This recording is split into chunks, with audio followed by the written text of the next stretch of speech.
looking at God's Word together this morning. I invite you to continue in prayer with me. Kia inoi tātou. E te atua kaharawa, e tūwhera ana ngā katoa ki a koe. E mōhio ana ngā hiahia katoa, e kore hoki e ngaro i a koe te mea huna. Whakahāngia iho tō wairua tapu, hei whakamā i ngā whakaro o mātou ngāko. Kia tino aroha ai mātou ki a koe, kia tika ai te whakanui i tō ingo tapu. Ko ihu karaiti hoki tō mātou ariki. Āmene. A reading from the book of 2 Samuel, chapter 6, and beginning at verse 1. Then David again gathered all the elite troops in Israel, 30,000 in all. He led them to Bala of Judah to bring back the ark of God, which bears the name of the Lord of heaven's armies, who is enthroned between the cherubim. They placed the ark of God on a new cart and brought it from Abinadab's house, which was on a hill. Uzzah and Ahio, Abinadab's sons, were guiding the cart that carried the ark of God. Ahio walked in front of the ark. David and all the people of Israel were celebrating before the Lord, singing songs and playing all kinds of musical instruments, lyres, harps, tambourines, castanets and cymbals. But when they arrived at the threshing floor of Nacon, the oxen stumbled, and Uzzah reached out his hand and steadied the ark of God. Then the Lord's anger was aroused against Uzzah, and God struck him dead because of this. So Uzzah died right there beside the ark of God. David was angry because the Lord's anger had burst out against Uzzah. He named that place Perez Uzzah, which means to burst out against Uzzah, as it is still called today. David was now afraid of the Lord, and he asked, "How can I ever bring the ark of the Lord back into my care?" So David decided not to move the ark of the Lord into the city of David. Instead, he took it to the house of Obed-Edom of Gath. The ark of the Lord remained there in Obed-Edom's house for 3 months, and the Lord blessed Obed-Edom and his entire household. Then King David was told, "The Lord has blessed Obed-Edom's household and everything he has because of the ark of God." So David went there and brought the ark of God from the house of Obed-Edom to the city of David with a great celebration. After the men who were carrying the ark of the Lord had gone 6 steps, David sacrificed a bull and a fattened calf. And David danced before the Lord with all his might, wearing a priestly garment. So David and all the people of Israel brought up the ark of the Lord with shouts of joy and the blowing of ram's horns.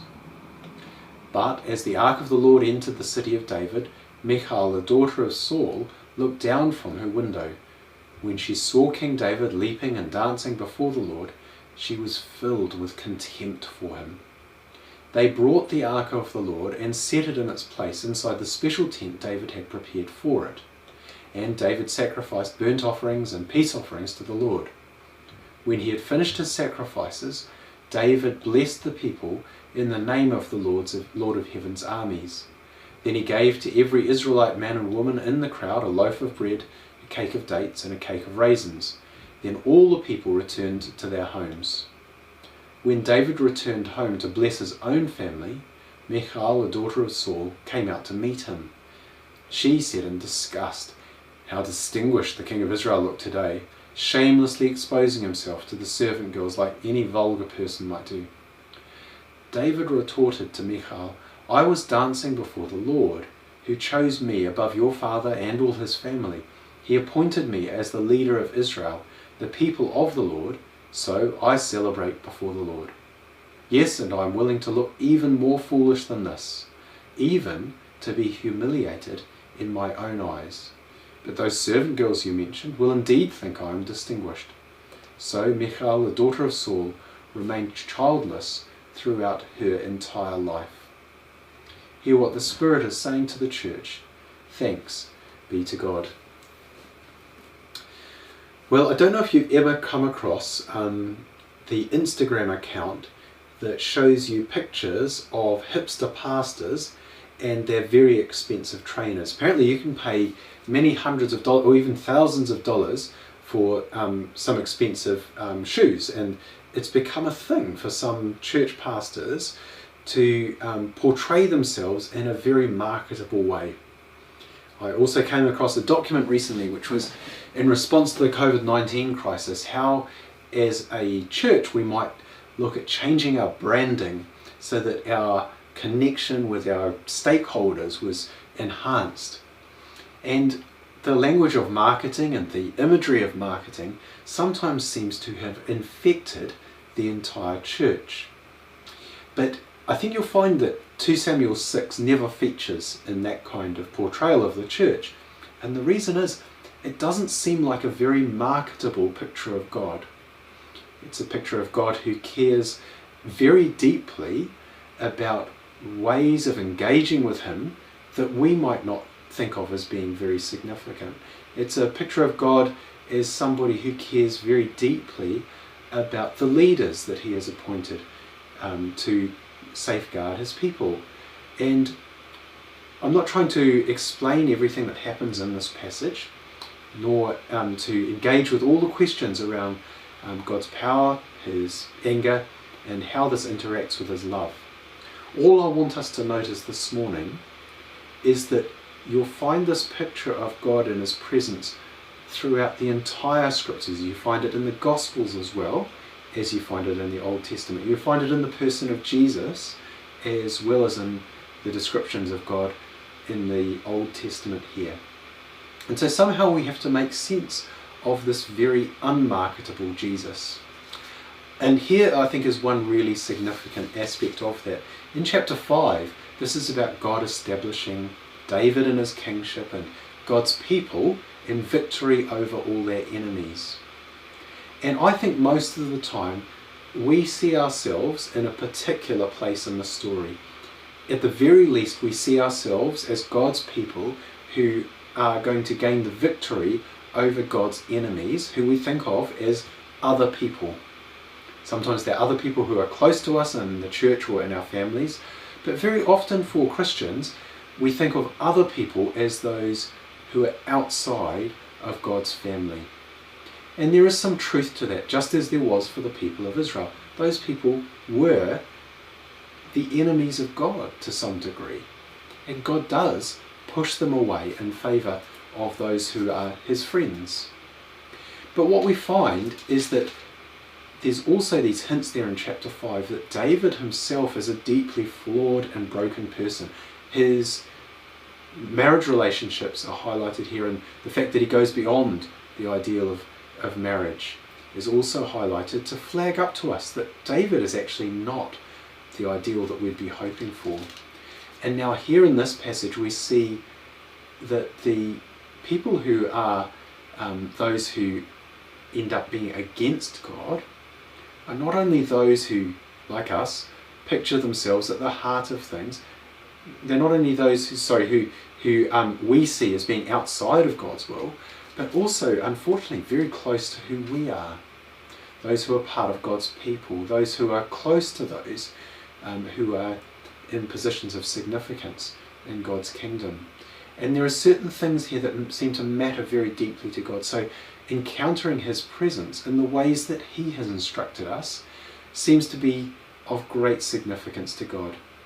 Respecting those whom God has put in place seems to be of great importance to God, even if we don't see that transgressing God's commands in these areas might put us outside of the community of God's people.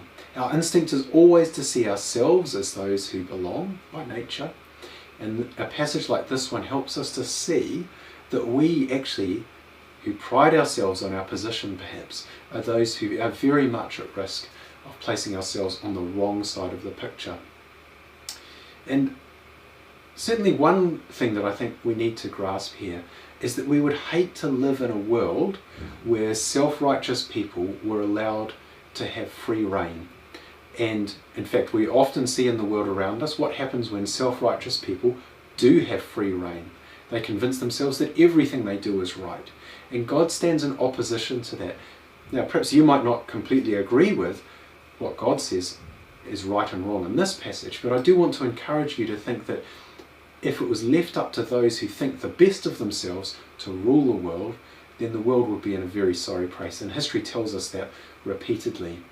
And so this is describing God's pattern of behaviour in intervening against those who think the most highly of themselves, to say that actually they don't get to make the rules. And to me, that is a great comfort in a world that is filled with broken people who think that they have all the righteousness the world needs. Instead, we're compelled towards a humility that says that we too might be participants, we too might actually be active in the brokenness and the sin and the wrongdoing of the world, and therefore we ought to constantly question ourselves. But I think there's another message here which is of even greater importance. That message is that, as well as perhaps being tempted to think that we are the ones who are right, we are also tempted to see those moments where God intervenes and defeats evil, and to think that God's power being displayed is the most important thing that's needed in the world. But when we have this picture of the Ark of the Covenant, the place of God's presence, the symbol of God's presence coming to his people, we see that it's not so much that we must have God's power against evil, necessary though it is. The real thing that puts the world to rights is God's presence among his people, symbolized here by the ark, and that this ought to be of the greatest significance to us, just as it was for David. David was willing here to give up all the, all the formalism of being king in the ancient world. He was willing to give up all the particular ways and patterns that Israel had constructed for how we ought to behave, and all that mattered to him was his joy at God's presence coming into God's people. And we see that wherever God's presence goes, God's blessing follows. And so I want to encourage you to not so much long for the defeat of your enemies, or even if you're a bit more high-minded, to long for the defeat of God's enemies, though it is right to want to see evil overcome, but to hold your greatest longing for the desire that God's presence would come in among those whom he has created and still loves, and that as people encounter God's presence, they would receive, instead of judgment, would receive blessing. And for us to be the agents of God's presence in the world, we don't have the physical temple in the same way, but we are told that we are the living stones that make up God's temple now. And therefore, for people to encounter God's presence will happen through us, and not so much through this physical symbol of God's presence. And that we ought to be willing to, like David, to give up whatever formalism that we have become attached to, so that people would encounter God's living presence among them. In other words, what's important is not our particular ways and traditions, but our willingness to humble ourselves, not only in an ethical sense, but to humble ourselves before the whole world, to become undignified if we need to in our own encounter with God, so that other people encounter his living reality. I runga i te ingoa o te matua, o te tama, i te wairua tapu. Āmenia. Ke inoi tātou. Kia whakapaingia te ariki, te atua o i haraira. Kua titiro mai hoki ia, kua hoku i tāna iwi. Kua whakaarahia ake i ia, he haona whakaora mō tātou. I roto i te whare o rāwiri, o tāna pononga. Ko tāna hoki ia, i kōrerotia e te māngai o āna poropiti tapu, no te tīmatanga iho anō o te ao. Hei whakaore i tātou, i o tātou hoa whawhai, i te ringaringa āno hoki o te hunga katoa, e kino ana ki a tātou. Hei whakaputa mō te mahi tohu ki o tātou tūpuna, hei whakamahara ki tāna kawanata tapu, ki te oati i o ate aia, ki a Abrahama, ki tō tātou tūpuna. Ki a tukoa mai ia, ki a tātou he oranga i te ringaringa o tātou hoa whawhai, ki a mahi wehi kore atu ki a ia, i runga i te tapu i te tika, ki tōna aroaro, i ngā rā katoa i ora ai tātou. a ko koe tama, ka kia ko te poropiti a te runga rawa. A haere hoki koe e te aroaro o te araki, hei whakapai o nā ara, hei whakamātau i tāna iwi ki te whakaoranga, i o rātau hara e muru ana, he mea hoki nā te aroha, nā te mahi tohu a tō tātou atua, nā reira hoki i puta mai ai te puaotanga o runga ki a tātou. Hei whakamārama i te hunga e noho ana i te pauri, i te ātārangi hoki o te mate. Hei whakatike i o tātou waiwai ki te huarahi o te rangi Māria. Kia whakakororia te matua te tama me te wairua tapu, ko te ritinga ia i te timatanga a tēnei anō I nai nei, a ka mautono iho, a ake, Āmine. And we say together the grace. Kia tau, kia tātou katoa, te atawhai o tō tātou are ki o ihu karaiti, me te aroha o te atua, me te whiwhinga tahitanga ki te wairua tapu, ake, Āmine. Kia ora tātou.